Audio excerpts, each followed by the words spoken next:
At least I'm standing up. That makes it slightly less casual, right? Hi, guys. I have no idea how long I'm going to have any sort of alone time, but I have some right now, and it's probably going to end in about 5 minutes. So I have to be quick, which is going to push me to do what I intend to do with these videos. So we're going to try to be shorter. By we, I mean me. And also, I think what I'm going to do with these is I'm going to talk about really anything I want to, but specifically I want to talk about things that I don't necessarily have answers to, which is sort of unusual for me. I try to like research things and I try to have answers, and at this point, I mean, there are so many things I don't know, and so there are a lot of things that I want to talk about and get sort of opinions on, if you have opinions on it, and just sort of talk about things that are in the Bible that we maybe don't talk about because we don't have answers to things. And so I had this question over the past few days. What did Satan know? How much did Satan know about Jesus' coming to earth and why he was here? And I mean, did he know? Like, this is something that we don't, like I said, we don't talk about it because we don't have an answer for it. It's something that it's a very interesting question to consider. Like, okay, I don't think that when it was decided between God and Jesus that the Father would send the Son would willingly go and die for humanity, and before that, teach them and heal them and you know, make God real to them, sort of thing. I don't think Satan was standing in a corner listening to this and being like, oh, interesting. How am I going to thwart that? Like, did Satan know? How much was he aware of what they were going to do? They, capital T-H-E-Y. It's been an interesting question that's been on my mind lately, because so often we sort of take Satan out of the equation when it comes to Jesus being on earth. We know that he tempted him, and that's pretty much the only mention that Satan gets. We know that Satan was involved with Judas's decisions and sort of almost like took over when it came to the betrayal time, which is really another interesting video maybe. Stop judging me, there's a camera, okay? I'm not just talking to myself. My cat here, let's see if you can see her. She's down here just judging me. You're so cute, Mom. I also covered my bed up because it looks really messy because I have a pile of clothes that I have to go through. So I'm just covering it up so you can't see. Also, I have a pile of pillows because I'm a hoarder with pillows. Oh, what was I saying?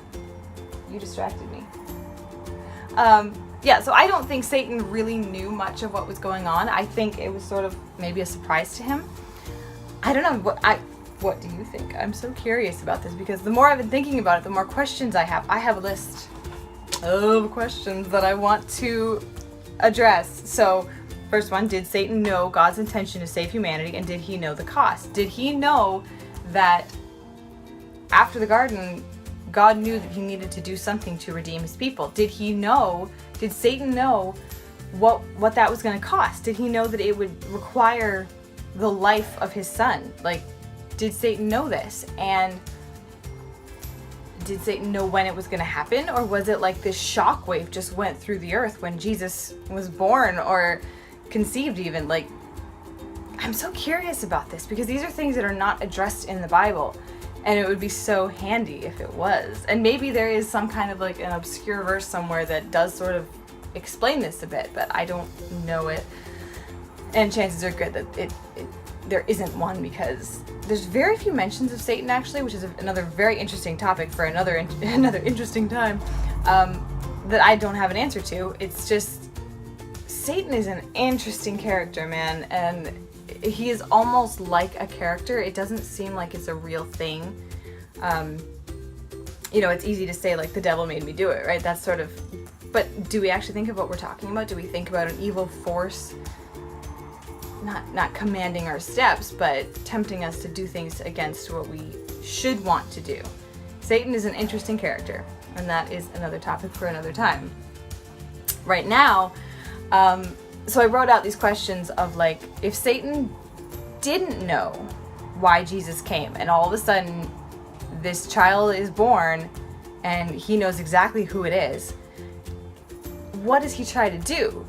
Like, does he think, okay, if he didn't know why Jesus came and all of a sudden God's son is on the earth as a man, as a baby. Let's start with baby. Like, what does Satan think? Is it, this is the beginning of the end? Does he think this is going to end me? Do I have to put a stop to the Son of God being on the earth? Which brings up the point, when Herod killed the children and tried to kill Jesus, was that Satan sort of working through him almost? Like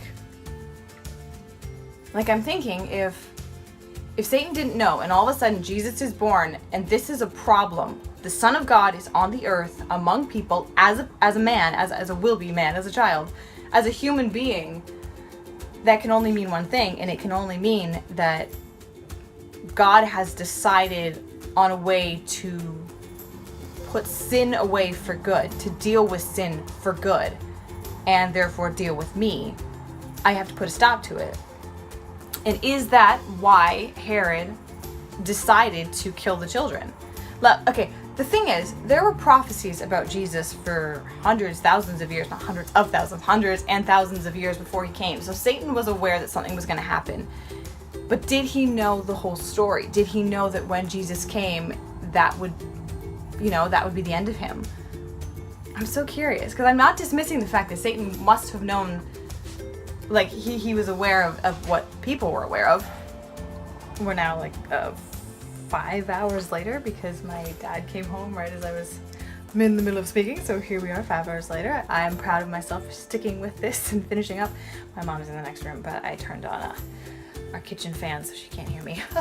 Making do with what we have. Okay, so I left off with the fact that I wasn't dismissing the fact that Satan knew as much as people, meaning that, the prophets and people had been talking about, whether they really understood it or not, about Jesus coming. Like, for instance, David, how many times he talked about Jesus in like a prophetic way, without, I don't think, knowing who he was talking about. So again, how much did they know? How much did Satan know? Maybe Satan knew the whole thing, but let's kind of go with the assumption that he didn't know everything, because I really don't know, I don't feel like I said, I don't think he was standing in the corner of the throne room when this decision was made and when it was time for Jesus to go. I think that might have been a surprise to him.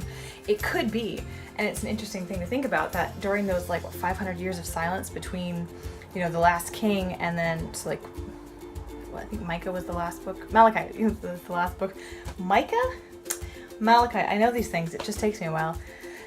Malachi is the last book of the Old Testament. Between that and the time the New Testament started, there was 500, 600 years or something of silence. God didn't speak.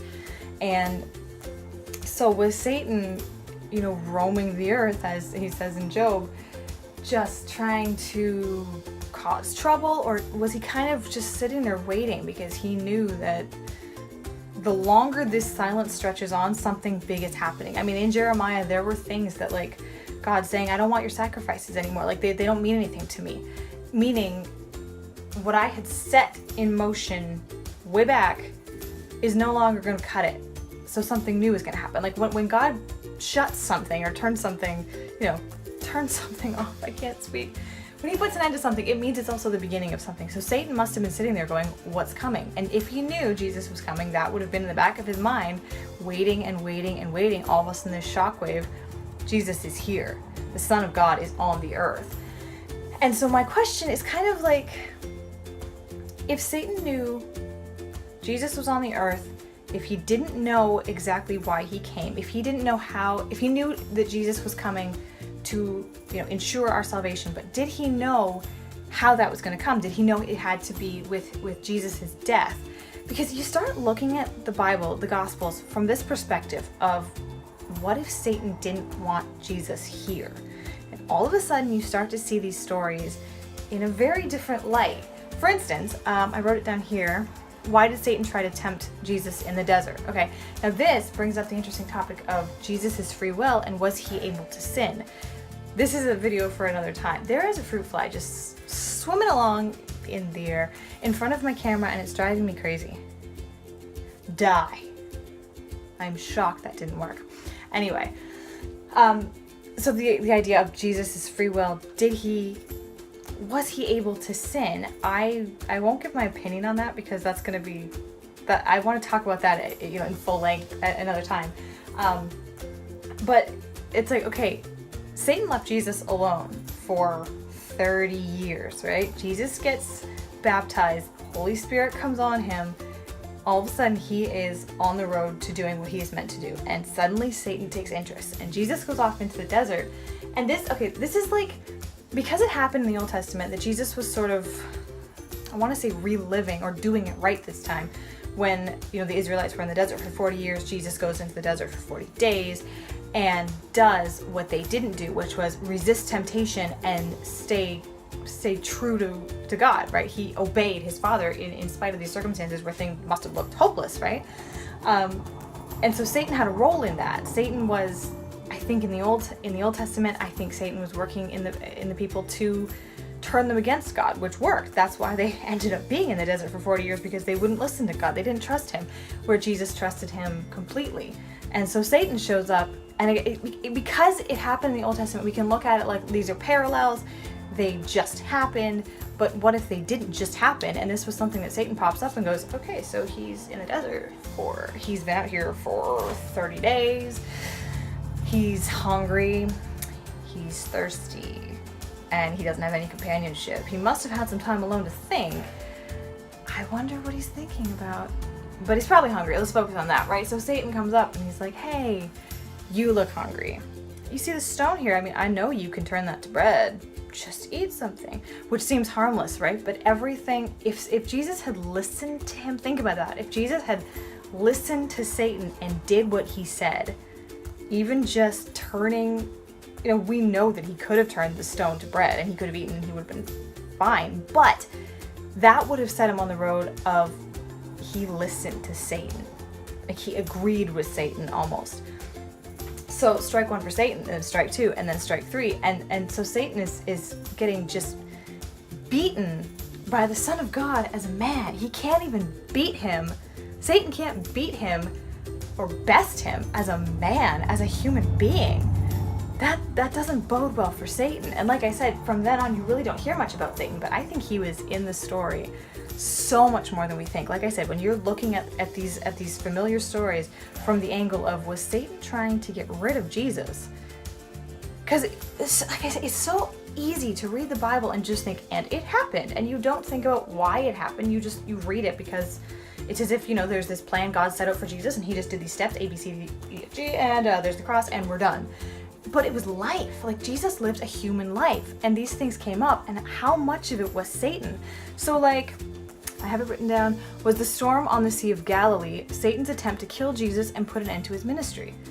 Like, think about that. Isn't that like a really unique thought, that Jesus is sleeping, he's tired after a long day, let's just kick up a storm and keep kicking and keep kicking. And all of a sudden we have a violent storm that could have very easily tipped the boat and killed all 13 men on board. And it wouldn't have been shocking. No one would have really looked twice, because it was the Sea of Galilee. It was known for these kind of things. Like winds or storms just kicked up. It was the way, something about the location of it, and it's in between these two mountains or something, and the wind can really kick up in really sudden storms. But what if it wasn't just a natural thing? What if it was something like the winds and waves obeyed Satan, and then their creator stood up and said stop, and in an instant they listened? Like, it's just really, really cool to look at the Bible through a different lens. And I'm so enjoying looking at it from this lens, but also questioning, was that Satan's attempt on Jesus' life? Because Jesus' ministry was starting, he was gaining a big following, people were listening to him. We should probably get rid of the Son of God. He's getting in the way. People are paying attention to him. That's not good for me, for Satan. It's just really interesting, guys. This is normally when I would do a cut, but so far I haven't done any cuts, so I think I'm just gonna keep going. I'm just gonna glance at my notes casually. Ooh, I've gotta hurry up. Was Satan trying to stop Jesus from exposing the lies of the Pharisees, which were kind of his lies too? You need to follow these rules to be good enough for God, when that was not what God wanted. Like, did that start because of Satan? Did all of those, the twisting of God's laws, if you can't beat him, join him, right? If you can't make people stop listening to God, just start twisting things. It's the best way to do it, right? What was Satan trying to prevent by tempting Jesus? Think about that one when you're talking about in the desert. Why did Satan want Jesus to listen to him? You turn the Son against the Father, that changes everything. If Satan had succeeded in that, our lives would be very different. The world would be very different. It's just cool thinking about all these little things. I think I wrote something. Yeah, what would killing the eternal Son of God accomplish? If Satan was trying to get rid of Jesus on a physical level, like if he was trying to kill the human being, which would not kill his soul, his spirit, but it would have put an end to his ministry. And what was Satan trying to make Jesus stop doing? He was trying to make him stop talking about God in a way that people understood. That stupid fly. I wish I could kill it, but it's not that simple. Okay, did Satan know what Jesus' ultimate plan was? And did he know that his ultimate plan was to die? Did he try to prevent that too? I wrote TWO. I was tired. Or did he figure that Jesus' sentence would be enough to deter people from believing in him, thus making his death truly useless? Okay, so if we're thinking about that, was Satan working in the background to make it so that Jesus died? And if so, okay, you can't just kill a man who has a big following, because if you kill him when he is still innocent in their eyes, you have a martyr. You have someone people look up to. You have someone who they see the death as being a beautiful thing almost, because they died for the right cause. But if you twist that and you make it so people believe a lie, which is Jesus was a liar, Jesus was a fraud, Jesus was actually against God, all of the crimes that Jesus supposedly committed that got him killed, if Satan could get people to believe that, they would look at Jesus on the cross and think, who are you? Why should we listen to anything you've said, since clearly you were a liar and you're getting what you deserved? And ever since that day, ever since that day, Satan has been trying to convince the world that what happened that day was a lie. Like what we Christians believe, that Jesus died and in doing so took our sin. But if you look at it like, Jesus died and he was just another false prophet. He was just a guy going around trying to get attention and he got what he deserved. Everything that he said before that is void. It doesn't matter. You don't listen to the words of someone who was proven wrong. You don't go back and then follow everything they said. But of course, everything Jesus said was right, and he did die innocently in our place. It's just so interesting looking at the story of Christ from the perspective of what did Satan know, what was he trying to prevent, and when did he think he won? You know, like when Jesus died, did he think, I've done it, I've killed the Son of God? Or did he see in that moment Jesus taking our sins and think, oh no? You know, did he see that and think, this is it, it's happened? Like, it's just so cool to think of the battle of good and evil and seeing it from those sides, because we see it from our side. We see it from the middle, looking at Jesus and looking at sin, and we don't see it from the perspective of either side. And it's so unique to stand there and look at things like that. It's really cool. So no, there's no like answers to these questions. I'm just posing them because anything that makes me grab my notebook and really quickly write out a whole bunch of stuff, because I'm so interested to know these things, even if I'm never gonna have an answer, it makes me look at things and question things, and I love that. Let's see if I wrote anything else down.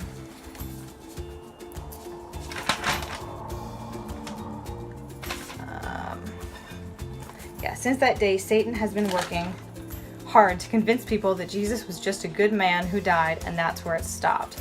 Even if he wasn't a good man, Satan would be even happier if we believed that. But so many people do believe, yeah, he was a good man who said good things and has good principles that we can live by, and it stops there. In that sense, Satan is succeeding in convincing people that all Jesus was a man. But the truth of what Jesus did for us cannot be silenced, not even by the best deceiver. And he has tried, and he will continue trying, and we have to continue fighting against that. There.